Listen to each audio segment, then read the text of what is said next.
देखेंगे कि अगर कोई चार्ज कैपेसिटर है और उसके अंदर डाइलेक्ट्रिक मटेरियल पुट कर दें तो उसके कैपेसिटेंस पर क्या इफेक्ट पड़ेगा, उसमें जो एनर्जी स्टोर होगी उस पर क्या इफेक्ट पड़ेगा, इलेक्ट्रिकल इंटेंसिटी, पोटेंशियल डिफरेंस और चार्ज, इन सब पर क्या इफेक्ट पड़ेगा अगर हम डाइलेक्ट्रिक मटेरियल पुट कर देते हैं इसमें between the plate of the charge capacitor. तो देखो यहाँ पर इसको हम दो कंडीशन देखेंगे। एक कंडीशन ये होगा कि उसको हम कॉन्टिन्यूसली चार्ज करते रहें, मतलब सोर्स से कनेक्ट रखें और उसमें जो है डाइलेक्ट्रिक मटेरियल डाल दें, तब चेंजेस कैसे आएगा। और दूसरा तब हमें देखना पड़ेगा जब हमारा कैपेसिटर चार्ज हो बट सोर्स से डिस्कनेक्ट कर दिया गया हो, तब डाइलेक्ट्रिक मटेरियल डाला जाए। तो ये सारे चेंजेस किस तरीके से होंगे ये हमें जानने हैं, ठीक है। तो फर्स्ट कंडीशन हम ये ले लेते हैं कि when capacitor is connected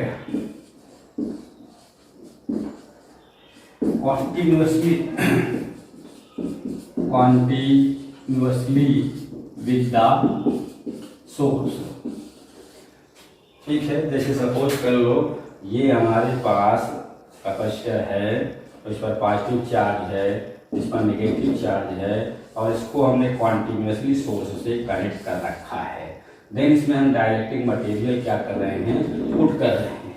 तो क्या होगा, तो अगर हम डाइलेक्ट्रिक मटेरियल इसमें कंप्लीटली फिल कर दें तो चूंकि हम कॉन्टिन्यूसली सोर्स से कनेक्ट कर रखे हैं इसलिए जो है potential difference between the plate change नहीं होगा, ठीक है। Potential difference between the plate change नहीं होगा बट अब इस पर और चार्ज स्टोर हो जाएगा, मतलब पोटेंशियल डिफरेंस चेंज नहीं होगा बट चार्ज एक्सेस हो जाएगा, पहले से ज़्यादा स्टोर हो जाएगा। क्योंकि हमने पहले भी पढ़ा है कि अगर जो है हम कैपेसिटर्स के प्लेट के बीच में डाइलेक्ट्रिक मटेरियल रख देते तो उसकी कैपेसिटी इंक्रीज हो जाएगी। तो वही चीज़ यहाँ पर भी है और कैपेसिटी इंक्रीज हो गई, कंटिन्यूसली हमने क्या किया है, सोर्स से इसको कनेक्ट कर रखा है, तो क्लियर सी बात है चार्ज इंक्रीज हो जाएगा। तो सबसे पहला काम हम ये देखें कि अगर डाइलेक्ट्रिक मटेरियल जो इसमें पुट किए हैं उसका डाइलेक्ट्रिक कांस्टेंट K है, इनिशियल हम कह लें कैपेसिटी C1 है, C1 जो है वो C है। तो डाइलेक्ट्रिक मटेरियल पुट करने के बाद हम कह लें C2 है और ये क्या हो जाएगा, जितना डाइलेक्ट्रिक कांस्टेंट इसका होगा मटेरियल का उतनी टाइम कैपेसिटी क्या होगी, इंक्रीज हो जाएगी। तो अब कैपेसिटी जो हो जाएगी वो K इंटू C हो जाएगी।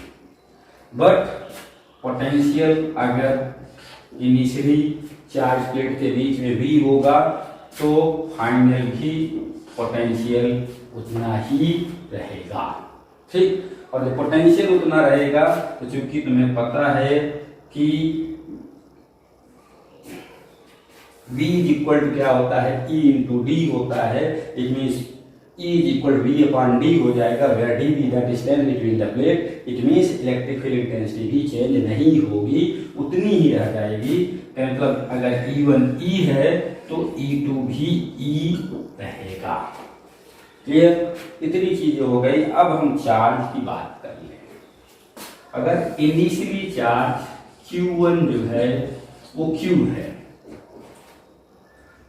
तो बाद में कितना चार्ज होगा, अगर हम Q2 फाइंड करना चाहें तो Q2 इज इक्वल टू हो जाएगा क्या, C2 into E2। Directly material डालने के बाद हमने सपोज किया है कि कैपेसिटी C2 हो जाती है और पोटेंशियल V2 हो जाती है। जो 2 वाला टर्म है वो डाइलेक्ट्रिक मटेरियल डालने के बाद की बात कर रहे हैं, जो 1 वाला टर्म है वो डाइलेक्ट्रिक मटेरियल पुट करने के पहले। तो जब हम ये चार्ज निकालना चाह रहे हैं डाइलेक्ट्रिक मटेरियल रखने के बाद, जबकि ये कॉन्टिन्यूसली सोर्स से कनेक्ट है, तो Q2 is equal to C2 into V हो जाएगा और C2 जो है वो क्या है, K into C, but potential change नहीं होगा, पोटेंशियल तो वही रहेगा। तो इसका मतलब क्या हो जाएगा, Q2 जो है ये C इंटू V इसके इक्वल हो जाएगा, C into V initial Q के इक्वल हो जाएगा, ठीक। तो यहाँ पर क्या आ जाएगा, K इंटू Q1, ये हम कह सकते हैं K इंटू Q। तो चार्ज जो है के टाइम इंक्रीज हो जाएगा। मतलब अगर पहले 1 कूलाम का चार्ज स्टोर किया गया हो कैपेसिटर की प्लेट के बीच में, तो डाइलेक्ट्रिक मटेरियल पुट करने के बाद अब उसमें 10 कूलाम का चार्ज, अगर के की वैल्यू 10 हो जाए और यू कैन से के कूलाम का चार्ज उसमें हम पुट कर सकते हैं। ठीक है, अब ये आ गया चार्ज की बात कर लिए। क्या हो गया, कैपेसिटेंस के टाइम इंक्रीज हो जाएगा, चार्ज के टाइम इंक्रीज हो जाएगा, इलेक्ट्रिक फील्ड और पोटेंशियल के ऊपर कोई इफेक्ट नहीं पड़ेगा। अब बात आई इलेक्ट्रिक फील्ड पर क्या है, सॉरी इलेक्ट्रिक एनर्जी पर क्या इफेक्ट पड़ेगा। फील्ड को हमने बता ही दिया, तो तुम्हें पता है कि E2 इक्वल टू क्या हो जाएगा, 1/2 C2 इंटू V2 का स्क्वायर, फार्मूला ही होता है 1/2 CV स्क्वायर। ठीक है, और ये 1/2 C2 जो है वो K इंटू C है, K इंटू C, और V2 पर कोई इफेक्ट पड़ा नहीं। अब अगर हम इसको देखें K, और ये हो जाए 1/2 CV स्क्वायर, और 1/2 CV स्क्वायर ये initial energy stored in the capacitor आ गया। तो क्या हो जाएगा ये K इंटू U, यहाँ पर E ना लिख करके सॉरी हम U से रिप्रेजेंट करेंगे पोटेंशियल एनर्जी को, U2, और ये U1 हो जाएगा। जितना इनिशियल एनर्जी कैपेसिटर में स्टोर थी के टाइम ज़्यादा इलेक्ट्रिकल एनर्जी अब स्टोर हो जाएगी अगर सोर्स को हम कॉन्टिन्यूसली कनेक्ट रखें कैपेसिटर से तो। ठीक है, और सेकेंड केस हम ले लेते हैं कि व्हेन कैपेसिटर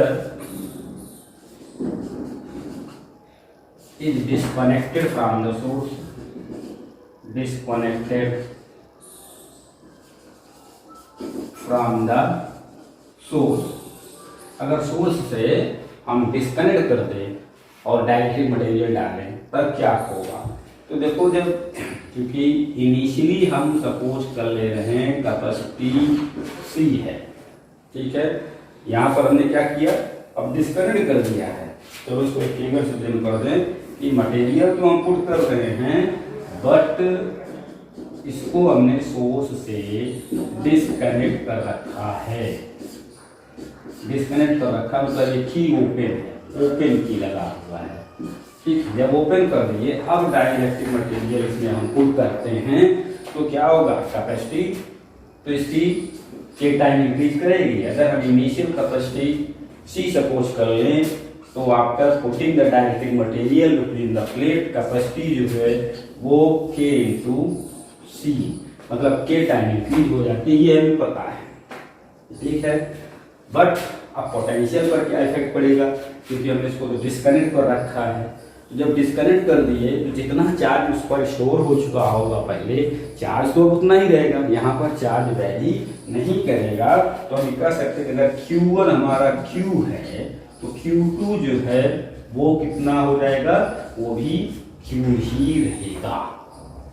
ठीक, यहाँ पर जब हम सोर्स को कनेक्ट कर रखे होंगे तो पोटेंशियल सेम रहेगा, इलेक्ट्रिकल इंटेंसिटी सेम रहेगी। लेकिन अगर हम डिस्कनेक्ट कर दिए, डाइलेक्ट्रिक मटेरियल तब डालते हैं तो क्या होगा, चार्ज कांस्टेंट रहेगा पर potential between the plate change हो जाएगी। क्यों चेंज हो जाएगी, क्योंकि तुम्हें पता है कि हमारे पास Q इक्वल टू होता है क्या, C into V, then V equal to हो जाएगा Q अपॉन C। ठीक, अगर हम V2 की बात करें तो V2 इक्वल टू होगा Q2 by C2, but Q2 पर कोई इफेक्ट नहीं पड़ा क्योंकि सोर्स से हम डिस्कनेक्ट कर रखेंगे तो Q ही रहेगा, और C2 जो है वो K इंटू C के इक्वल हो जाएगा।